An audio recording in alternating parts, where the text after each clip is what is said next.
Now that's original. Good morning, Acorns, and welcome back to Original Thursday. I'm going to try to do an old song for you here in just a moment. Before I do that, just a few things I want to share. In case you missed it, anyone who is interested in having sheet music to a song that Pap wrote, it was the title track of the Words of Life album back in 1973. So the song is called Words of Life.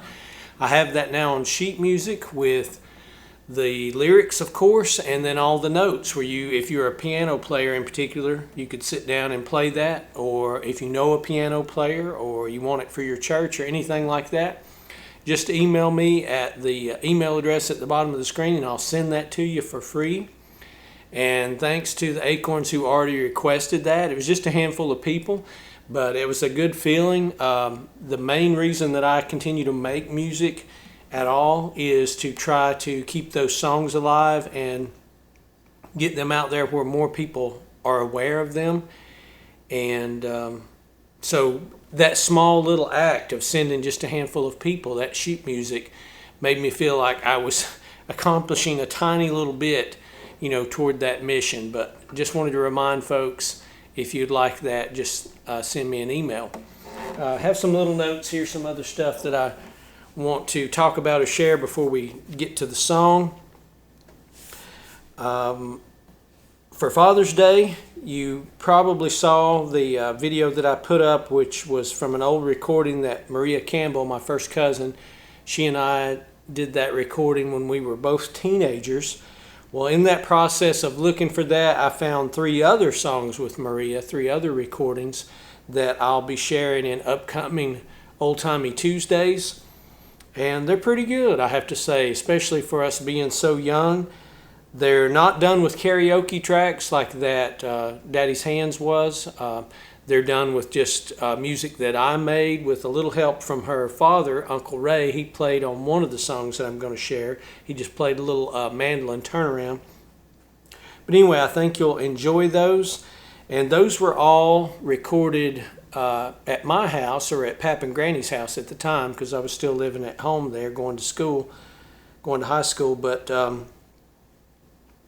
I know that there are a couple that we recorded at Wade Powell's studio in Young Harris when we were a little bit older.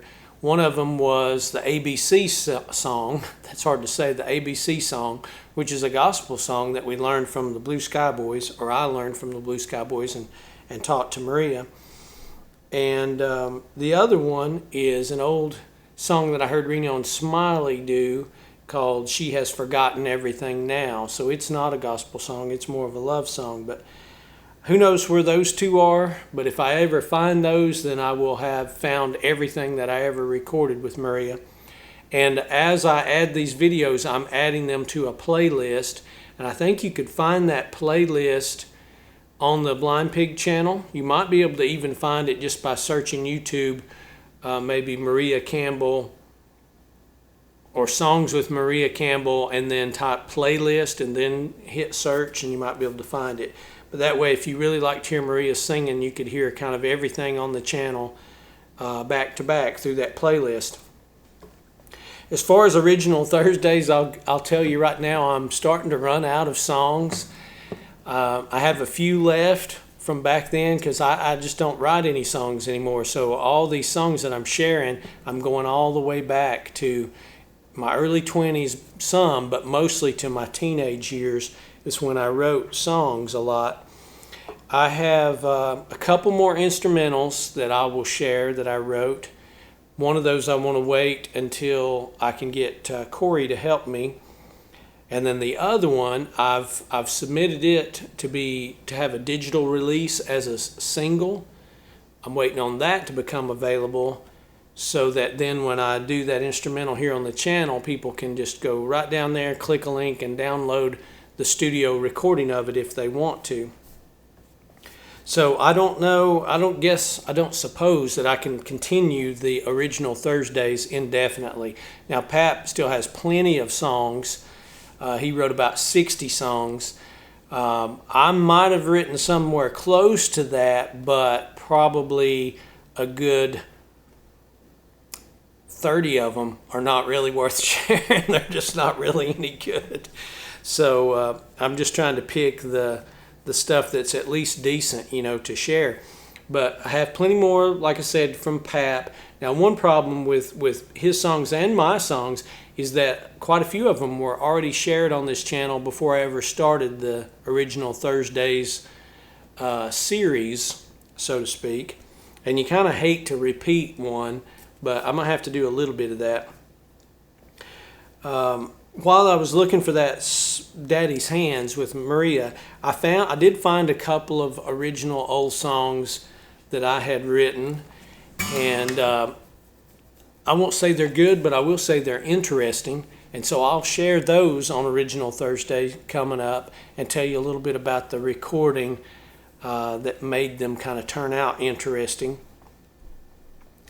The one I'm going to share for you today I had forgotten about, and I saw, you might remember several videos back, I showed a little blue folder that I'd found. It was an old Trapper Keeper folder actually, and it had some songs written down in it, and it had a list of songs written down in it.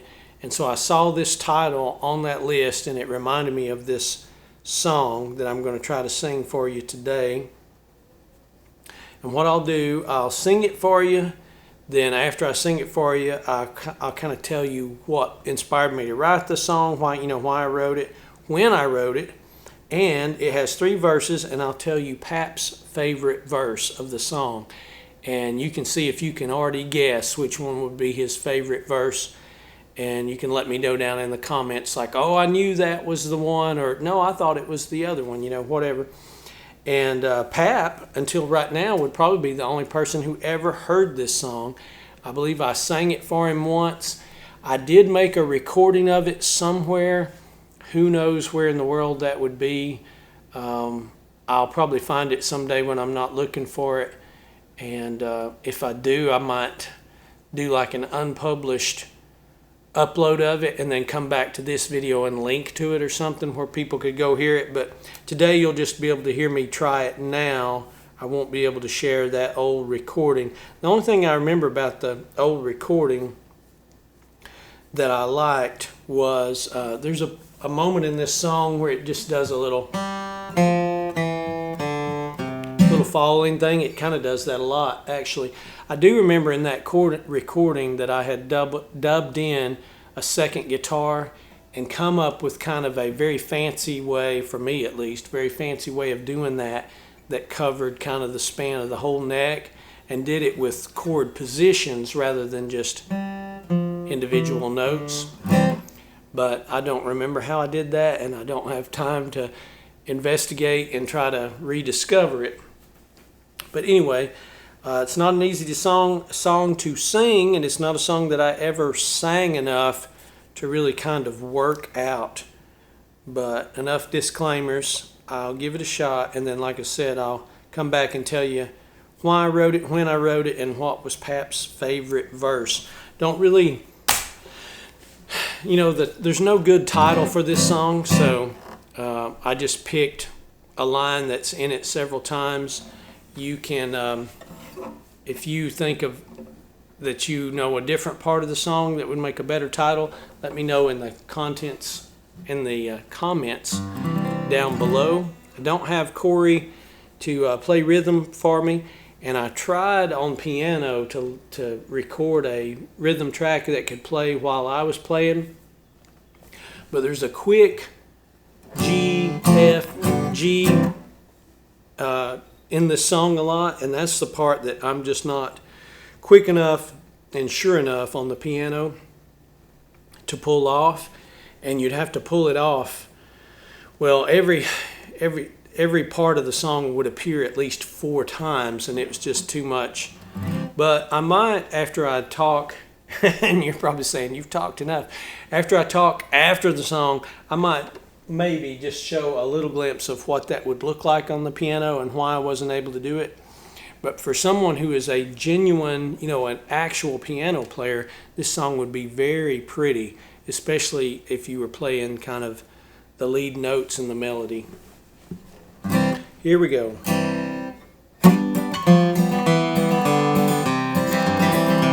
If the moon fell out of the sky tonight, if the stars in heaven lost all their light, I wouldn't even care, probably wouldn't shed a tear, for you've already torn my world apart.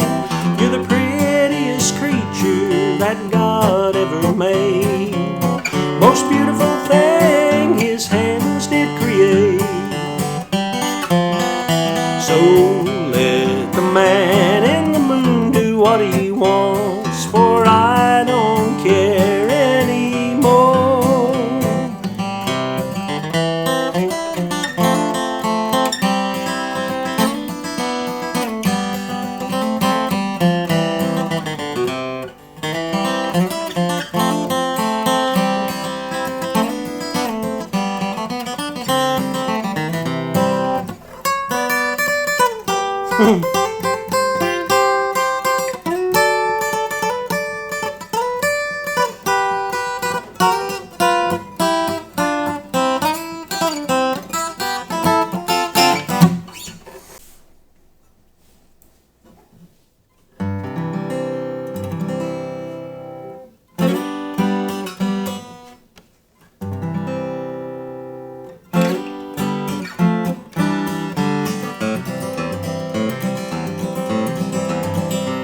If the moon fell out of the sky tonight, if the stars in heaven lost all their light, I wouldn't even care, probably wouldn't shed a tear, for you've already torn my world apart.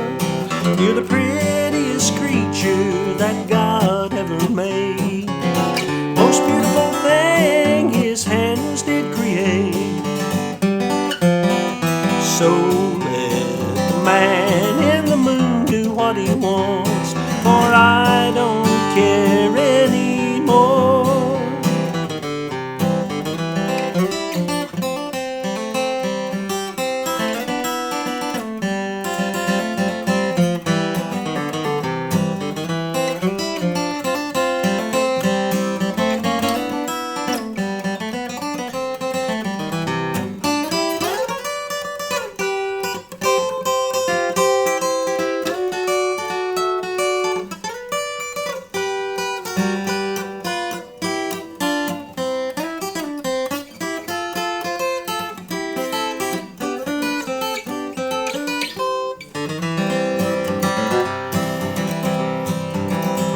If up became down and east became west, if I grew discontented with all I love the best, I wouldn't even know, someone would have to tell me so, for you've already torn my world apart.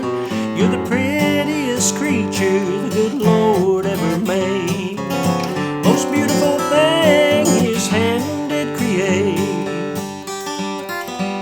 So let the poles switch and all the maps burn, for I don't care anymore.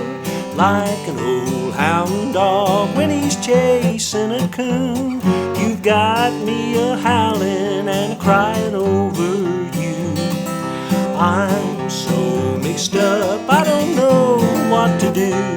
Without you my life will be through. You're the prettiest creature that God ever made, most beautiful thing His hand did create.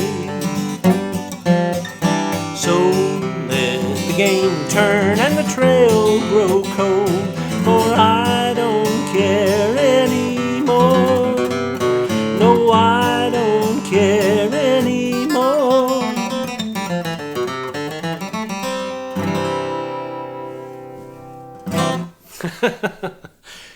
Oh man, that was a little bit of a mess, but it could have been a worse mess. So that's the way I'm going to look at it. Okay. You may have noticed with the course of that song that it uses again that idea of a girl or a woman being the most beautiful thing ever. And I hope no one took that as blasphemous. Obviously, there's no limit to the beauty that God could create. We haven't even seen the things. There's no way that there's anything in this world, in this life, that is the top of what He could create. In fact, we know that He Himself is so beautiful and so much light that our current forms, our current eyes, we couldn't even bear to look on Him. So I hope no one took it, blasphemous. It's just these old kind of country songs, and I'm not criticizing them, I love them, but these old, love songs like this, they're loaded with hyperbole. The idea of, oh, well, nothing matters now, and this song especially. Oh, I wouldn't even care if the North Pole became the South Pole. Yeah, you would care. And the song even says that I wouldn't even notice. Somebody would have to tell me, hey, did you hear that the poles switched? And now east is west and west is east. Yeah, you would notice and you would care. And no matter how much you want someone or love someone, there are plenty of other things in life to go on living for. Now, someone might say, well, Paul, that you just haven't ever experienced that kind of love where nothing else can matter. Well, maybe not, but I'm just saying at some point you have to realize that those things are kind of hyperbole in the song. But anyway, going back to the idea of the girl or the lady being the most beautiful thing ever, if you've been watching the channel for a while, you know that same idea is in a song I wrote called Meaner Than a Snake. And it's the same idea throughout a song called, I think it's Ode to Her or something like that, which if you watched that video, I explained that I kind of had that idea on my brain because in the 10th grade, I believe it was the 10th grade, we read the Iliad, which features Helen of Troy, the character Helen of Troy, which supposedly this massive war was launched over her because she was the most beautiful woman in the world. So I was thinking, well, what would that be like? How could that even be possible? Because beauty's so subjective. But anyway, so the same idea is in this song. So that helps me date this song. And I would say it's after Ode to Her and before Meaner Than a Snake. So it probably puts it somewhere in there around age 17 or so if I were guessing. Now let's see, what else do I want to say? Oh, I told you I would tell you what made me write the song. So this was a little different. Most of my songs kind of begin with something linguistic, like a line or something that I think of. This one, for some reason, I used to daydream a lot all the time. If I was going down the road, maybe riding with Pap or whoever, or if I was sitting in class, or study hall or whatever. So one day I was just kind of daydreaming and I had this image in my mind of a man, kind of a young, good-looking man, and it was like in my imagination, it was after some kind of party. Because I remember he was wearing like a tux, but he had the little bow tie kind of undone and it was just dangling down, and it was nighttime and he was carrying a bottle, like a bottle of champagne or something, and he sat down by this real beautiful pool, kind of sat down in a pool chair all stretched out, and as he did, this moon, which was just obviously the moon is massive, but this was like a miniature moon that was really large, but just small enough to still fit within the pool, and it was lit. And as he was laying there, kind of looking up at the sky with his bottle of champagne, this moon kind of falls out of the sky in slow motion and lands in that swimming pool. And when it does, all the water in the swimming pool, of course, comes flying out, and most of it just lands right on top of him. It would be like if you backed up a dump truck full of pool water and just dumped it on him. And for some reason, that's what I imagined. And then that's how the song started. If the moon fell out of the sky tonight, if the stars in heaven lost all their light, I wouldn't even care. Probably wouldn't even shed a tear, for you've already torn my world apart. So the idea of like, well, at this point, nothing else matters. You've already kind of ruined everything. That's how this song started. was with that imagery that came to me just kind of out of nowhere. I wasn't really trying to write a song, but once I pictured that in my mind, and I can still picture it just as clear today. If my brain had an RCA jack or a video out and I could run it to a computer, I could make a great video for this song, because it started with a visual. And that's why I wrote it. And then I had to kind of come up with other things to say to pursue that same theme. I kind of like the middle verse, but it's a little bit the most awkward. Especially the part that says, so let the poles switch. I've tried different things. I've said, let the poles flip, let the poles turn. I don't even remember what I just sang now. I think I sang, let the poles switch and all the maps burn, for I don't care anymore. But I do like the idea of up becoming down and east becoming west. That is just a way of saying, at this point, you could change everything, you could ruin everything. It's going to make no difference to me. All right, I told you I would tell you Pap's favorite verse. So if you haven't guessed, take a guess, and maybe you put it in the comments. Pap's favorite verse was the last verse, which is, like an old hound dog when he's chasing a coon, you've got me a howling and a crying over you. And I can see why he liked that. It just kind of ties into the way he grew up, and a lot of the way I grew up too. I wrote that. I didn't do a lot of hunting. I did some coon hunting with my brother, my papa, my cousins. I didn't enjoy it that much. And I won't go too far down that rabbit hole of why I didn't, but it really struck me how worked up the dogs would get when they're trailing. I mean, as they're sniffing, they're constantly barking, they're constantly whining. They're in a state of extreme agitation. And it's like there's only one thing that can satisfy that, and that is finding the coon. And so that's why that seemed to work for this song. My cousin Alan, he had this one blue tick that was kind of crossed or mixed, I guess you would say, with a bloodhound. And you could tell because he had the big, long, floppy ears that hung down. And he was kind of shaped like a bloodhound, but he was colored like a blue tick. And he was one of those dogs that would seem to get in such a desperate state when he was hunting. And you'll think I'm making this up, but I literally saw this myself with my own eyes. I was kind of inside a laurel thicket, and the dog's name was Sam. And Sam came through there sniffing, and he was sniffing so hard. Now, he was kind of close to the ground. I would say his nose was about, whatever that would be, 4 to 6 inches off of the ground. He was sniffing so hard that he was sucking the leaves off of the ground onto his nose. And it's like a vacuum, like... So that imagery and that experience, I guess, is what made me come up with that third verse. But you might be able to tell, at least in my opinion, I'm scraping the bottom of the barrel. And like I said at the beginning of this, I'm kind of slowly running out of original songs of my own. But I can keep going with Paps a good long while. And then I have friends who write songs, so I can do that too. And some of you may say, well, why don't you write a new song? I just don't see that happening. But who knows? Last things I'll share with you before we end this video.